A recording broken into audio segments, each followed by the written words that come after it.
Depuis quelques mois, le grand public découvre petit à petit un nouveau style de rap qui a fait son apparition sur la scène francophone. Après une escale au Canada, le genre a très vite été adopté par une partie des rappeurs underground français. Salut l'équipe, c'est Lucci et aujourd'hui on va parler du DMV, un style assez récent dans le rap mais qui est fortement décrié en ce moment sur Twitter. Personnellement, j'ai découvert le style il y a pas très longtemps et vraiment j'adore. On parle de tout ça après l'intro.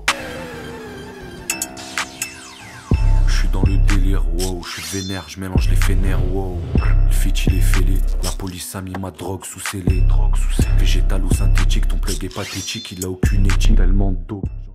On va commencer par la base. Qu'est-ce que ça veut dire DMV? C'est tout simplement un acronyme qui est utilisé pour parler de la région de Washington DC. Il y a plusieurs théories sur l'inventeur du mot et à partir de quelle année il a vraiment été créé. Le premier prétendant au titre d'inventeur de ce mot, c'est Tony Bello. Tony Bello, c'est tout simplement un rappeur de cette région qui a créé un site web en 2002 qui s'appelait DMV Underground. Donc il est pas hyper connu, peut-être localement il doit être assez connu peut-être, mais à l'échelle internationale, personnellement, j'avais jamais entendu parler. Le deuxième prétendant, c'est un promoteur de rap. Son nom, c'est Dre All Day in the Paint. Et j'ai vu sur le site frenchmorning.com que apparemment, c'est lui qui aurait été à la base de ce mot. En 95, il y avait une émission où des rappeurs venaient pour faire des petites prestations. Et il participait à cette émission et il arrêtait pas de répéter DMV, DMV, DMV. Et apparemment, tout le délire part de là. En faisant mes recherches, j'ai trouvé d'autres personnes qui revendiquent le fait d'être à l'origine de ce mot-là. Mais pour moi, il me paraissait pas assez sérieux pour vous en parler. Donc c'est pour ça que j'ai retenu les deux principaux et les deux sont assez intéressants. En tout cas, une chose est sûre, c'est que ce mot vient du monde du rap. Mais aujourd'hui, il est utilisé par tous les habitants de Washington, apparemment. Et ça serait même utilisé à la télé et à la radio. Du style, les présentateurs de radio peuvent te lâcher des Good Morning DMV. Mais entre le moment où ce mot a été créé et le temps que tout le monde l'adopte, il y a eu plusieurs événements marquants qui ont fait que ce mot commence à prendre vraiment de l'ampleur. Et un des booms les plus importants, c'est Nicki Minaj. Dans son morceau Biz in the Trap, à un moment, elle fait référence au DMV.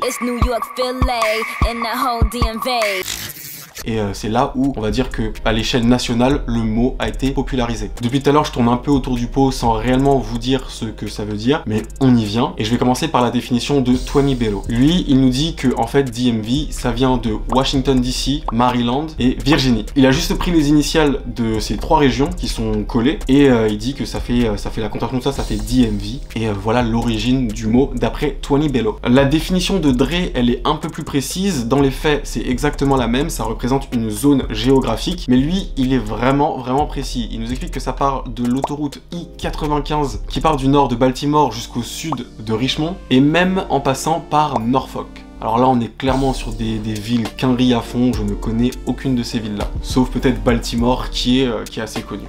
Mais vraiment, voilà, je trouve que celle de Tony Bello, elle est vraiment plus carrée, ça nous explique simplement d'où ça vient, on parle pas d'autoroute, de trucs comme ça ou quoi, et puis même, ça fait vraiment les initiales. Donc oui, le D, on peut se demander d'où ça vient, mais c'est juste DC, tu vois, parce que les gens ils disent pas Washington DC, ils disent DC pour parler de Washington. Donc là, DC, Maryland, Virginie, DMV. Maintenant, faut qu'on parle du rap. Quand on dit qu'un rappeur est DMV, à la base, c'est un rappeur originaire de ces régions-là. Mais vraiment, je vous parle des trois régions, mais en vrai, c'est plus concentré vraiment sur Washington, à ce que j'ai compris. Mais en tout cas, on parle des rappeurs DMV, des rappeurs qui sont originaires de cette zone. Donc, si on prend cette définition-là du DMV, ça englobe des gars comme YBN Cordae ou Wally, encore qui a été le premier vraiment de la zone à pop de fou, et en passant par tous les petits rappeurs aussi que je ne connais pas moi-même. Mais quand on parle de rappeurs comme ça, c'est pas du tout parlant par rapport au style de rap qu'on veut mettre en lumière. Et en fait, c'est là où ça devient intéressant, parce que quand tu t'intéresses d'un peu plus près à la scène plus locale, en fait, tu te rends compte qu'il y a des similitudes dans leur façon de rapper, dans leur méthode de travail. Pour faire du rap dit DMV, pour moi, il y a deux paramètres qui rentrent en compte. La première, je vais commencer par le plus simple, c'est le offbeat. Bien souvent, quand t'entends ces rappeurs rapper, c'est comme s'ils s'en foutaient de la prod totalement et ils débitaient juste ce qu'ils avaient à dire, tu vois. Donc pour moi, il y a un peu de offbeat. Et là où c'est vraiment super important, c'est la façon de poser. Leur façon de poser, elle est assez spéciale. C'est qu'ils font une phrase et ils arrêtent. Et après, ils font une autre phrase. Et à la fin, ils assemblent tout. Donc en fait, t'as cette impression que chaque phrase est un peu sortie de son bloc et ça se chevauche un peu. T'as une espèce de chevauchement dans leurs phrases. Il y a différents artistes que je vais vous montrer pour que vous puissiez bien comprendre de quoi je parle, notamment Q The Fool, Xanmen ou encore, comment il s'appelle, IDK. J'allais carrément oublier de vous parler de quelqu'un de super important pour le mouvement DMV. C'est Udrich Pablo Juan. En fait, lui, c'est vraiment celui qui a imposé ce délire-là. C'est celui qui a fait reconnaître en gros ce flow. Et d'ailleurs, le flow si particulier que je cherchais à vous expliquer, ça s'appelle l'overlap. C'est la façon de ce que ça s'appelle quand les phrases se chevauchent, tu vois. C'est l'overlap flow. Et vraiment, Udrich, avec son son We Don't Love Him, c'est lui qui a vraiment popularisé ça. Et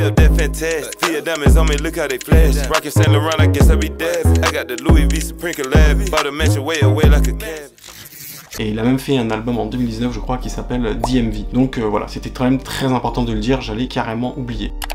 Maintenant qu'on a parlé du DMV et que vous savez ce que c'est, il faut qu'on aborde un autre sujet qui est lié un peu à celui-ci, mais qui au fond n'a rien à voir. C'est la plug. Beaucoup de gens confondent plug et DMV. La plug et le DMV, ça n'a rien à voir. Quand on regarde des artistes qui viennent de cette région-là, ils peuvent rapper sur toutes sortes de prods. On peut avoir par exemple de la grosse trap piano à la façon de Shota Flow, interprété par Shelly de MC. Fuck that shit though, they know I'm coming. How the fuck do you use all that energy faking? I know your true colors just show. Il peut y avoir aussi des prods un peu plus chill comme Midnight de Xanman.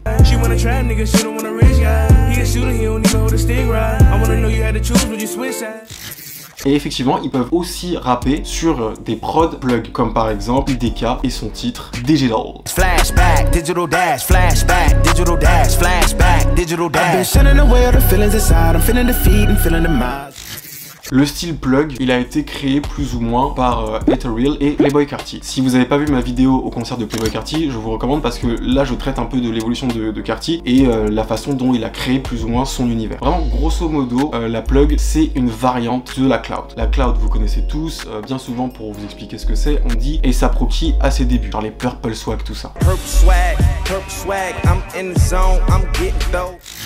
Et je trouve que dans la plug, l'aspect trill est beaucoup plus présent que dans la cloud. Comment ça se matérialise concrètement? On est plutôt sur des notes de piano assez enfantines, des grosses 808 qui frappent. Il y a tout un sound design qui est fait autour du son avec des bruits d'eau, des bruits de glaçons, des bruits, je sais pas comment dire, des trucs un peu, des chaînes qui claquent, enfin, des trucs un peu ice, un peu frais, tu vois. Et c'est assez, on va dire, c'est un genre de joyeux mélancolique un peu. Je sais pas comment vraiment vous expliquer, mais c'est tout un ensemble en fait qui fait la plug. Je ne suis pas beatmaker, hein, ok, je suis encore moins un spécialiste en prod ou quoi, juste je vous dis moi comment je le ressens, comment je l'interprète pour le coup. Et d'ailleurs à ce propos, avant de commencer à m'insulter, si dans les commentaires vous avez des précisions à faire, les gars c'est fait pour ça. Bon, et pour revenir un peu à notre DMV, au début de la vidéo je vous ai dit que ça avait d'abord frappé le Canada. Comme l'a dit Roger sur Twitter, ils ont fait un morceau avec John Lou, Freaky et Rookie qui s'appelle Geeked Up, et vraiment ce morceau Geeked Up ça a été le déclenchement de tout l'aspect DMV, ça a été la porte ouverte à un nouveau style de rap en fait, et le DMV s'est installé plus ou moins de cette façon là. Ce morceau date de 2018.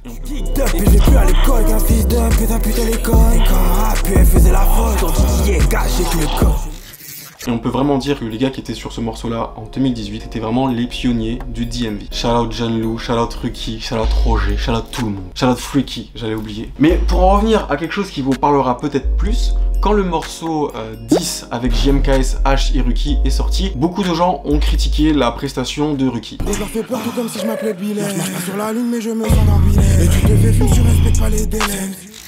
C'est tout simplement parce que ça respectait des codes que les gens n'avaient pas encore. Si aujourd'hui c'est nouveau à cette époque-là, vraiment c'était un truc d'extraterrestre et c'est un peu ce qui s'est passé. C'est pour ça que peu de gens ont compris. Et même moi le premier, ça m'avait vraiment surpris. Mais au fur et à mesure, je dois vous dire, à force d'écouter et tout, j'ai compris la vibe, tu vois. Mais même à ce moment-là, j'avais encore jamais entendu parler de DMV. Le temps a passé depuis cette époque-là quand même, et en 2020, Rookie a sorti Green Lobby, et dedans il y avait un feat avec un artiste. C'est vraiment pour cet artiste-là même que je fais cette vidéo, c'est Serran. J'ai vu que ça parlait trop mal sur Twitter, que les gens ne comprenaient pas, les gens confondaient tout, ils confondaient DMV, plug, enfin bref, rap canadien, ouais j'ai même entendu c'est du rap canadien ce qu'il fait, ça n'a aucun sens, c'est pour ça que je voulais remettre un peu les pendules à l'heure et expliquer tout ça en détail. Qui est Serran? Serran c'est un rappeur français d'origine argentine qui récemment a quand même fait pas mal de bruit justement parce qu'il avait une façon assez spéciale de rapper. Accompagné de différents producteurs comme TD The Fool ou Milanesi ou encore Cash Cash, il a vraiment pour moi, comme on dit en anglais, la take over la la scène underground française. Si Tilly the Fool était déjà quand même assez connu et assez réputé dans la scène underground, Serran, j'en avais jamais entendu parler avant le morceau avec Ruki. Et justement, ce morceau-là, pour moi, ça a été une énorme claque. Je me le suis pris directement. La façon qu'il avait de poser, j'ai trouvé ça tellement genre, ça correspondait. La façon qu'il a aussi d'utiliser des mots anglais, enfin de faire du franglais très clairement, tu vois. Mais je connais beaucoup de gens aussi qui parlent comme ça, étant un fanatique avant tout de rap américain. Genre, c'est un truc, ça me parle de fou, tu vois. Mais vraiment, sur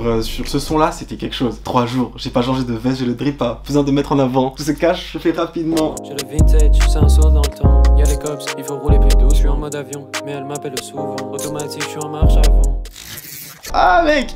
Non, c'était un délire, franchement très très chaud. La raison pour laquelle je me suis pris une claque avec Serran quand je l'ai écouté, c'est que j'adore en vrai la cloud. Vraiment, c'est un truc que je kiffe de fou. Et du coup, quand j'ai entendu la plug de Carti, tout ça aussi, j'ai kiffé de fou. Et du coup, lui, il a mélangé un truc que je connaissais pas forcément, DMV, avec de la plug. Donc les prods déjà, elles me parlaient de fou. Et si tu rajoutes une façon assez originale de rapper, ça pouvait que marcher. Je vous recommande très très fortement d'écouter Freeze Music. C'est un album qui est sorti déjà, qui est sorti l'été dernier je crois. Vraiment depuis le début de l'année, je le conce à fond, même là ça avait commencé l'année dernière. Mais là vraiment cette année j'écoute vraiment que ça. Je me suis même fait une playlist en mode plug, si vous voulez je la partage et tout. Mais vraiment c'est cette playlist que je fais tourner à fond. Je vous ai parlé de Ruki, je vous ai parlé de Serran, mais il faut pas oublier qu'il y a d'autres personnes qui font ce genre de rap en France. Là comme ça je peux vous en citer 2.